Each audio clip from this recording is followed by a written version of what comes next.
Hey you guys, sorry I didn't post yesterday. YouTube was not working for me. There's Stella.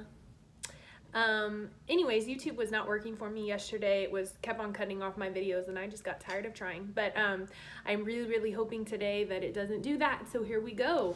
She Dared Malala Yousafzai, chapter 5. What do you guys think?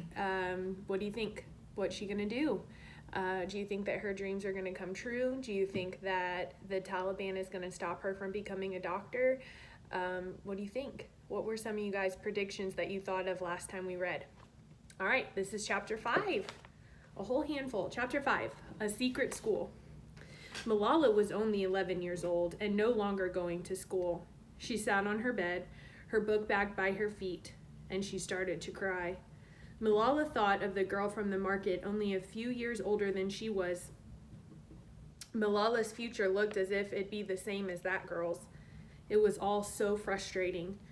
Fortunately, Malala was persistent and she had a voice, even if it was anonymous. Remember, she's posting on the website as Gul Mackay. That's her secret name, right? Because it's dangerous for the Taliban to possibly find out who she is.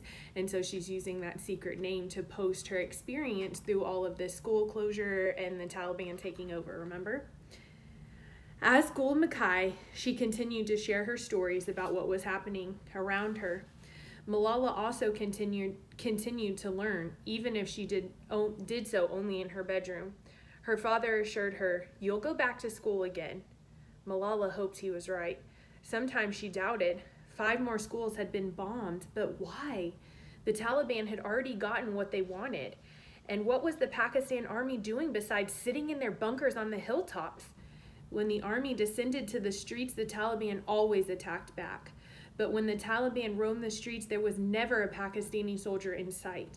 Malala wrote about it in her 8th entry and then her 9th entry. No police in sight, an army in their bunkers. Malala dictated to the correspondent how many of her friends had fled the Swat Valley. She titled that one, "Very Dangerous Situation." At dinner, she asked her father, "Will we also have to leave?" "No, Johnny," he said. "SWAT has given us so much. In these tough days, we must be strong for our valley." Malala was relieved to stay, but she longed for her old life. She missed her picnics at the river where the trees were heavy with pomegranates, peaches, and figs. She missed feeling proud as tourists visited her homeland. They used to come to the valley to ski. They'd stay in big, fancy hotels, but foreigners no longer came. The hotels had been bombed. Malala missed how Mingora used to be, the energy, the noise. Now the streets were thin of people. Some buildings were pitted with bullet holes. Others were nothing but rubble. Malala and her friends no longer played tag or hide and seek in the streets. Malala stayed on her property behind the tall wall. It was safest there. The radio mullah made another warning that females were not to leave their homes. Malala wrote about that too. Snow came, and as Malala always did, she chased snowflakes and formed snow bears in her small backyard. But she did so out of habit. Her heart just wasn't in it, especially on the days in February when her school normally reopened after winter vacation. This year, it did not. Her brother's school reopened, though. One of her brothers complained, saying he'd rather stay home like Malala. "You don't realize how lucky you are," Malala yelled. Girls could not go to the market. Girls could not go to school. Girls couldn't even leave their homes. Boys could do all of that. Malala felt trapped, even more so after her TV was stolen. Now it was harder for Malala's family to know what was going on. Through a small hole in a wall shared with their neighbors, they exchanged whispers. Malala already knew things were grave. At night, all she heard was a barrage of bullets. Trembling, she slipped out of her bed to sleep with her father and her mom. Still, Malala couldn't sleep. Many rich families had the means to leave, and they did. Poorer families didn't have a choice but to stay. One night in his radio broadcast, Fazlullah wept. He was upset that so many people were leaving. But what did he expect? The nights were filled with gunfire. The days were filled with Taliban patrolling the streets. What was going to be done about this? The army had 4 times the number of men as the Taliban. They had tanks, helicopters, better weapons, and yet the Taliban seemed to be in charge. Finally, a week after the girls' school should have reopened, Malala's neighbor whispered something positive through their makeshift hole.